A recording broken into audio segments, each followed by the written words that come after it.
Defendant Trump tonight. Donald Trump's criminal defense lawyer told NBC News that he expects the Manhattan District Attorney to file criminal charges next. The Manhattan District Attorney's Office is expected to hit Donald Trump's company with criminal charges as soon as next week. Multiple people familiar with the matter tell us. The New York Times reports that both the Trump Organization and its chief financial officer, Alan Weisselberg, could face criminal charges. The Times for over 50 years, and I've never seen a case like this where they would indict or charge an individual or a company on tax evasion for using a company car or company apartment and then tie it to the company that he is working for without any evidence that what he did benefited the company. They are doing this just to get back at Donald Trump. They could not get Alan Weisselberg to cooperate and tell them what they wanted to hear, and that's why they are going forward with these charges, and they could not get him to cooperate because he would not say that Donald Trump had knowledge or any information that he may have not have been not deducting properly the use of cars or an apartment. Ron Fischetti also told NBC News that Trump Organization lawyers met with Cy Vance's office yesterday and tried to persuade the Manhattan District Attorney's Office not to go forward with charges. Quote, "We met with prosecutors on Thursday, and I asked for the meeting with Cy Vance, and he agreed that we meet.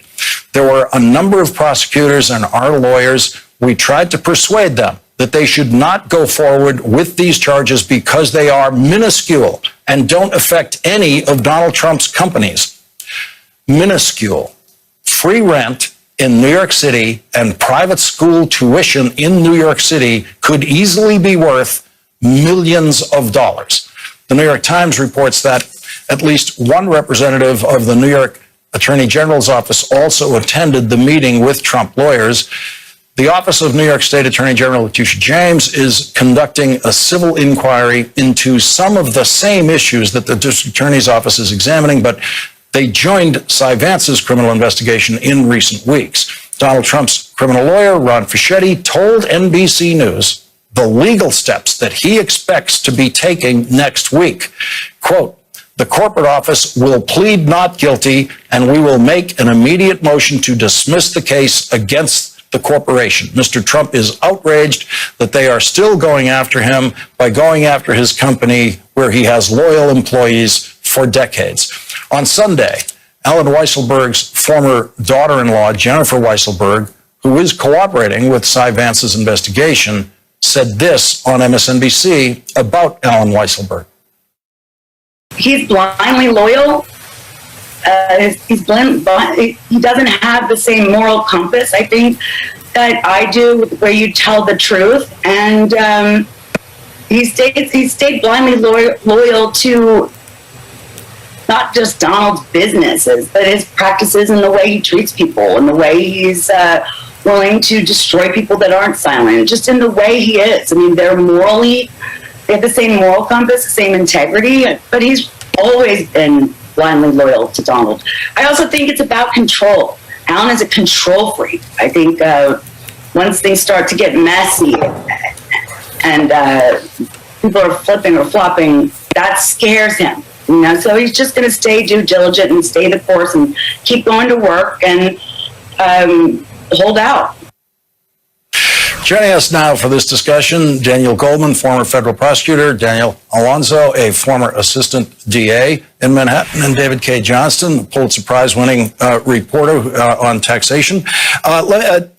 Dan Alonso, let me begin with you, since this is your old office at work here. You would have been in that meeting if you were in your old job at the DA's office this week. What do you make of what NBC News has learned today about, you have Donald Trump's lawyers saying, we expect to be charged next week. The company will plead not guilty, will ask for dismissal. He's all ready to go to court next week. Well, we should take Donald Trump's lawyers at their word. I mean, Ron Fischetti is a very good lawyer. I've actually tried 2 cases against him. So he's obviously correct. They are probably going to charge these entities. It's unclear from the reporting whether they're going to charge Weisselberg, but Fischetti says they are. So it sounds to me, if they really are focusing only on the perks, that is a real case, but it is not the main case that we have heard is being prepared all these months. It doesn't mean that such a case won't come down the road, but it means that right now they're focusing on the failure by Weisselberg to pay taxes on fringe benefits that are taxable and the company's complicity in that, what would be an alleged fraud. So it looks like they're going to indict a corporation, which is obviously authorized under New York law. And Mr. Weisselberg sounds like they have called his bluff. Sounds like he's not cooperating, and they're charging him. And I would say it's without prejudice to charge more stuff down the road. Daniel Goldman, what are you reading in this news? Well, I don't doubt at all that what Ron Fischetti is saying about the indictments next week is true. I also did a trial against Ron, who is an old-time New York City lawyer, very good. But he's also a defense lawyer and likes to slant things in favor of his clients. So I have some questions as to whether all we're talking about here are these fringe benefits. I would be very surprised if any prosecutor would move forward to indict a company based solely on that conduct, as Dan Alonzo knows very well because he wrote the memo for the Manhattan DA's office. In order to indict a corporation, you need to show persistent and pervasive conduct, and I'm guessing there's more than these fringe benefits. But Lawrence, let's underscore how serious an indictment is for a corporation, particularly like the Trump Organization. If a corporation is indicted, you can expect all of its lenders to call their loans, meaning they want to be paid back because banks do not, and in some cases cannot, deal with indicted corporations. So they will try to call their loans. The Trump Organization, of course, has way more debt than they have equity, meaning that they cannot repay all of their loans right now. And that could lead ultimately to bankruptcy. So this is incredibly serious discussion about charging the Trump Organization. And David K. Johnston, if this is about these fringe benefits that Alan Weisselberg gets for free or his kids get for free, a free apartment in New York City can easily be $250,000 a year. That adds up pretty quickly. Private school tuition, New York City, $60,000 a year. How many kids are we talking about? You know, this number is not minuscule to anyone not named Trump. But there's two ends of this. The company, presumably, is deducting those expenses as some kind of business expense because there is really no other way the company can book those expenses. And then the recipient owes income tax on it and is not paying income tax on it. Is that basically the shape of this? Well, it may not be in the case of the Trump Organization. Remember that Donald Trump, by his own account, often has far more tax deductions than he can make use of. So we don't know how they're being accounted for. And let's also keep in mind something very central here. Ron Fischetti's job is to sell the press on the most minimal view of this case. The leaks don't come from prosecutors. They never come from grand jury prosecutors. They are all from the other side or people associated with the other side, one way or another, who are trying to shape the news and public perceptions. So I think it's reasonable to assume that Ron Fischetti has significantly narrowed the scope of what he learned in that meeting yesterday that went on for 90 minutes. Now, Donald's books and records could be completely fraudulent. Donald in the past has been known to produce completely fraudulent records. He did this with his 1984 tax return where his own lawyer testified against him and said that the tax return was a forgery. And business records violations in New York are a 25-year felony, if I remember correctly. I think it's a 25-year felony. So it's a serious matter, but this is probably more than that as described by Ron Fischetti. Dan, what would you expect for us to see next week, based on what we think we know tonight? Well, I'm basing it not just on Mr. Fischetti's statement, which wasn't a leak, it was an on-the-record statement, but also reporting from the New York Times and from NBC News. It sounds like they have it from multiple sources that they are going to go forward with things surrounding the fringe benefits. And you're right, Lawrence, it is a not insignificant amount of money. I will not say it's the case of the century because, even if you have over $1 million in undeclared income, that's still under New York law going to be, 100,000 plus in taxes that weren't paid. So it's not an enormous tax loss. That said, it's a taxpayer finance fringe benefit. So it is serious enough to prosecute. And there is, as Dan Goldman pointed out, this policy that that I issued on behalf of the DA many years ago, where there are a whole series of factors, and some of those factors are whether the company cooperated, whether the company self-reported. Obviously, they get low marks on that. Now, one factor is collateral consequences, and Dan mentioned that perhaps the company would go into bankruptcy. I would say that prosecutors have considered that quite carefully as well. And I think, a little skeptical about whether the banks will call the loans because the banks want to be repaid. And if the loans are performing and they call them, they're not going to have their money. So I'm not sure it's so clear that banks will call loans just because of an indictment, particularly one that is narrowly drawn, as I expect this one to be. Again, we won't know till next week. Dan, will the federal prosecutors in the Southern District of New York be kind of looking over the shoulder at this and wondering, look, if there are tax violations within New York state law, that might translate into federal tax violations? I don't think so, Lawrence. And the reason is that the Southern District had an investigation into the Trump Organization and appears to have closed it, perhaps turning over some of their materials, or perhaps not, to the Manhattan DA's office. But I think the Southern District, for whatever reason, is out of this game and is out of this investigation. In some ways, that's a shame, because for the conduct that we're talking about, the federal penalties are much more severe than the state penalties. I think a federal RICO charge is much more attainable than the equivalent Little RICO in New York State. And certainly some of the fraud, as Dan said, the tax fraud, and maybe perhaps some of other fraudulent activity would be punished much more harshly. The reason why that matters, I think, is that Alan Weisselberg is probably playing a game of chicken here. And he's essentially saying, I don't think you have anything on me that's going to put me in jail, perhaps for any time, and certainly not for a long time. And so I'm going to stay loyal to my guy, Donald Trump, and I'm not going to cooperate. That may be very different if he were facing 5, 8, 10 years. Daniel Goldman, Dan Alonzo, and David K. Johnston, thank you all very much for starting us off tonight. Really appreciate it. Thank you, Lawrence. Thank you. Coming up, 22 and a half years, 10 years. Today, the final session of the trial of Derek Chauvin for the murder of George Floyd was legalistic in some ways and very emotional in other ways. The sentencing hearing began with statements from George Floyd's brothers and his daughter about what his loss means to them. Never be able to get George back. Daddy's our daughter's first love. He would never be able to walk Gianna down the aisle at her wedding, attend those magical moments of her life like a daddy-daughter dance, sweet 16 party, seeing her out for prom graduations, and she would never be able to have any personal memories with her father.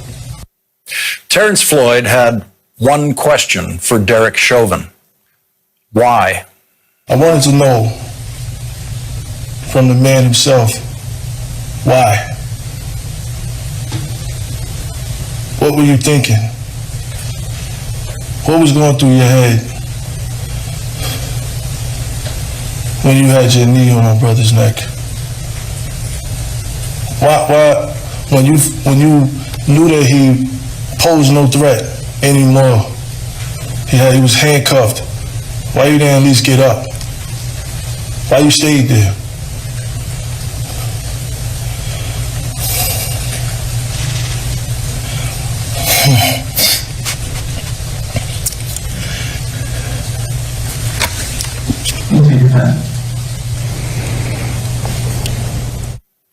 We heard Derek Chauvin actually say something in court for the first time today when, before he was sentenced, the judge asked him if he had anything to say.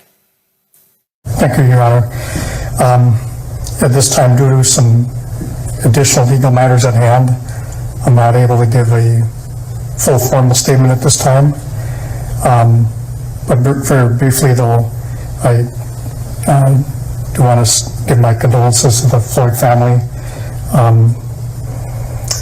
There's going to be some other information in the future that would be of interest, and I hope things will give you some peace of mind. Thank you. Before announcing the sentence, the judge acknowledged the pain felt in the courtroom and throughout the country. I acknowledge and hear the pain that you are feeling. I acknowledge the pain not only of those in this courtroom, but the Floyd family who are outside this courtroom and other members of the community. It has been painful throughout Hennepin County, throughout the state of Minnesota, and even the country. But most importantly, we need to recognize the pain of the Floyd family. And then the judge delivered the sentence. I'm not basing my sentence also on public opinion. I'm not basing it on any attempt to send any messages. A trial court judge, the job of a trial court judge is to apply the law to specific facts and to deal with individual cases. And so,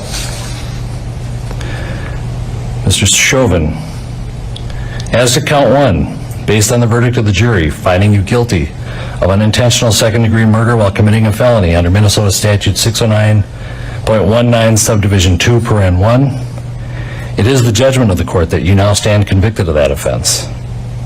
Pursuant to Minnesota Statute section 609.04, counts 2 and 3 will remain unadjudicated as they are lesser offenses of count 1. As sentenced for count 1, the court commits you to the custody of the Commissioner of Corrections for a period of 270 months. That's 270. That is a 10-year addition to the presumptive sentence of 150 months. This is based on your abuse of a position of trust and authority, and also the particular cruelty shown to George Floyd. 270 months is 22 and a half years. Derek Chauvin is still facing federal charges in the death of George Floyd, which could bring a much longer sentence. Joining us now are the lead prosecutors of the Derek Chauvin trial, Jerry Blackwell and Steve Slisher. Thank you both very much for joining us tonight. And Jerry Blackwell, let me begin with you, since this was your very first case as a prosecutor. This is the very first time you've been involved in sentencing and, in effect, sending someone to prison. What was your reaction to the sentence? Well, my reaction was a sense of peace, Lawrence. I suppose is the word I would use, a sense that there had been a measure of justice obtained. As you know, it's difficult to convict a police officer in the first place. And if you look at the history of police officers convicted of the unreasonable use of deadly force, this 22 and a half years is right up there at the top of any officer ever convicted of this in the country. And the fact that the judge tacked on 10 years on top of what would be a typical sentence of 12 and a half years speaks both to the court's attempt to follow the guidelines and finding that there are aggravating factors that justified an upward departure of 10 plus years. So nothing will bring George Floyd back, so no number of years will do that. But if we can do what we can in the law to approximate some kind of justice, I think that we can all feel good about the fact that there was a conviction and that the judge put it in the upper range of convictions of this sort ever in the history of America. Steve Slisher, as a former prosecutor and now special prosecutor, you've been through sentencing sessions many times before. What did you expect going into this one, and how did it feel for you when you heard that 270 months from the judge? I expected I guess when the family spoke, that to be powerful for the judge and for everybody watching, and I think that was borne out. I mean, the words of his daughter, Gianna, the expression from Philonis and Terrence and Brandon about what they lost, I think, was something that really resonated. And it's something that can only be appreciated, I guess, from the position of people who've actually felt the loss, especially with Gianna and talking about what she's lost with the father. And I was particularly moved when Philonis spoke about her missing those moments with her father, the Sweet 16 parties, the father-daughter dances and prom and walking down the aisle. And it was very powerful. When I heard this sentence pronounced, I share Jerry's sentiment. It was a feeling that we'd achieved a measure of justice. No number is going to quite capture the enormity of the loss that's felt by the Floyd family, or frankly, the enormity of this case. But 22 and a half years is a substantial sentence. It's a long time. And it reflected the seriousness of this matter and the effect that it's had on the Floyd family and the whole world. The judge recessed to collect his final thoughts about this. He came back into the courtroom with an over 20-page written memo about the sentence already written, so he may have plugged in the numbers at the last minute. He could have done that, but he clearly had already thought about all of the evidence in this case. And one thing that I was really struck by in reading the judge's memo all the way through is how completely he embraced every element of the case you presented, saying that it was proved beyond a reasonable doubt. And I just want to read this one entry for the audience about how specifically and closely the judge has accepted every bit of the key evidence in the case. He said, the slow death of George Floyd, occurring over approximately 6 minutes of his positional asphyxia, was particularly cruel in that Mr. Floyd was begging for his life and obviously terrified by the knowledge that he was likely to die, but during which the defendant objectively remained indifferent to Mr. Floyd's pleas. And Jerry Blackwell, in that passage alone, there are several days of testimony, including expert testimony, Darnella Frazier's video. There's so much evidence that he incorporates into that passage that you presented and adopts fully as proved beyond a reasonable doubt. No, absolutely, Lawrence. Couldn't agree more with that, and it's consistent with the overarching message that we had throughout the entire trial, starting in the opening statements, that you can believe your eyes. This is homicide. It's murder. So the court saw what we all saw, heard the testimony, and the arc of this trial was simply having the jurors, the court, the public, to understand that what you thought you saw in that video is in fact what you saw. A man screaming, pleading for his life, who was simply being choked out, asphyxiated one breath at a time. So the court got that. The court made those findings consistent with the evidence, proven beyond a reasonable doubt, and we think that was absolutely correct. Steve Schlischer, both of you were in private practice when the Attorney General asked you to come in to handle this case. How did you feel today at the end of that session about your decision, the decision both of you made to come back for you to come back into the prosecutor's office to handle this case? Grateful. I was grateful to be called back into public service.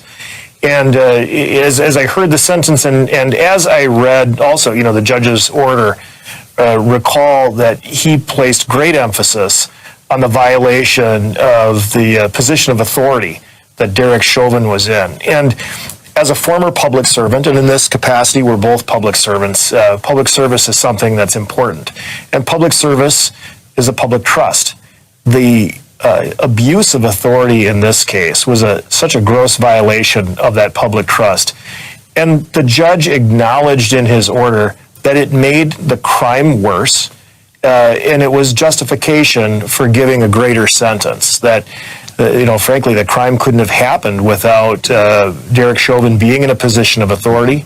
In any other situation, the victim would have had the option of resisting their attacker, but George Floyd was not in a position to be able to resist his attacker because his attacker was a police officer. Well, the bystanders would have gotten such an attacker off from George Floyd. Absolutely. But for his authority. And with that, the uniform and what that signifies, the power of the government, the power of the state, to use that to actually facilitate the crime, it did make it worse. And so as I heard the judge reflecting on this and thinking about that call that Keith Ellison made to both of us, I was grateful to be able to be a part of a process that is going to take a step towards restoring that public trust that was so violated on that day.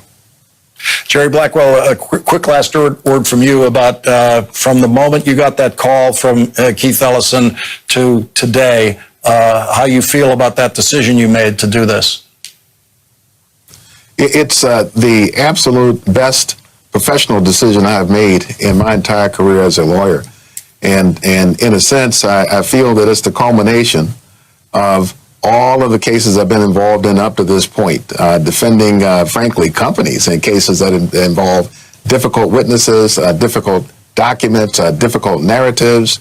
All of that experience came to bear, where we had certainly definite challenges in this case in attempting to convict a police officer.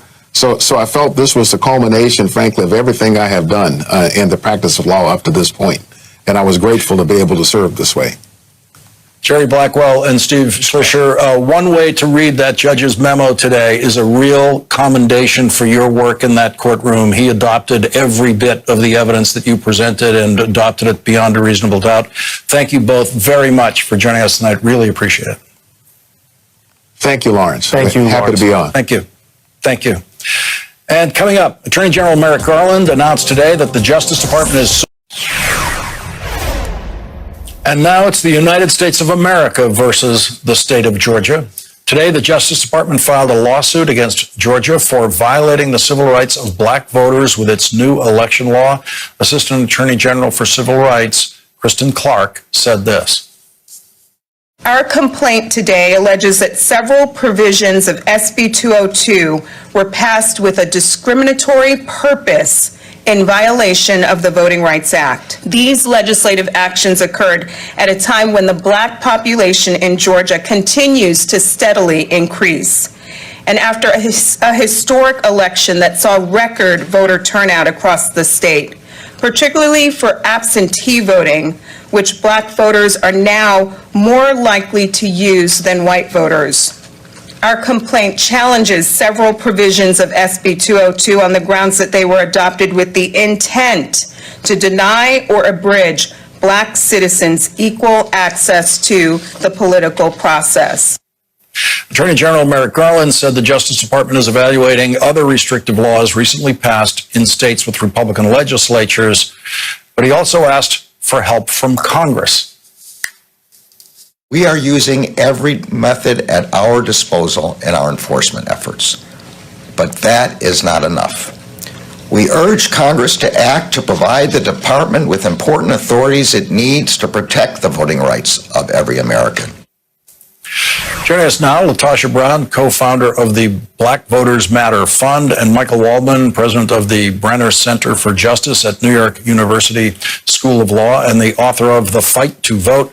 Latasha, let me start with you. The Justice Department is saying that the intent of this law is discriminatory, not just the effect, but it was written with the intention of discriminating against black voters. Absolutely. I think that that's what, Section 2 gives them the provision to be able to do that, which is why we have to have, I'm so glad that they are filing this case. We filed a case immediately, right after it was signed, when SB 202 was signed, we filed a case immediately. And so I'm so glad that they're going after this, because I think those are some provisions around the most egregious discriminatory practices in the bill. But we also have been very vocal about we've got to repeal that bill, and we do need some legislative support as well, because also what Republicans put in the bill in Georgia actually prevents it actually does not deal with the overturning of the election boards. It does not deal with them having the ability to be able to invalidate elections. And so that's why we're calling for repeal, but we're very happy to see that the Department of Justice is going to take this on and this component as a core issue. And hopefully it will send a message to other states that have been specifically what we feel has been targeting Black voters to actually be able to marginalize our power and our impact in elections. Michael Waldman, what is your reading of this case as filed by the Justice Department? It's a very powerful case. It shows the Justice Department is back in the business of protecting voting rights. It shows with great detail how uncannily this Georgia law targets Black voters. But as strong as the case is, it's in the courts, it's got its limits. The Supreme Court may weaken the Voting Rights Act further in days to come. And so Attorney General Garland is exactly right. Ultimately, there is no substitute for what has to happen with Congress passing S1, the For the People Act, passing the John Lewis Voting Rights Advancement Act. There's new legislation that would deal with what's just been described, the removal of nonpartisan officials from counting the votes. Congress, just like the Justice Department, needs to step up.